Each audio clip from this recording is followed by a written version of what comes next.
আসসালামু আলাইকুম ওয়া রাহমাতুল্লাহি ওয়া বারাকাতুহু।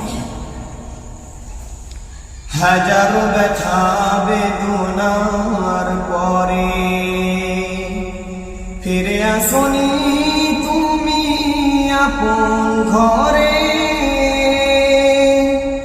দিনের আলো তুমি ছড়িয়ে দিতে চলে গেলে মদিনায় মক্কা ছেড়ে।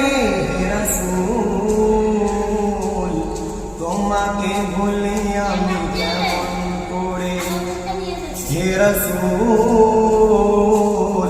তোমাকে ভুলে আমি কেমন করে।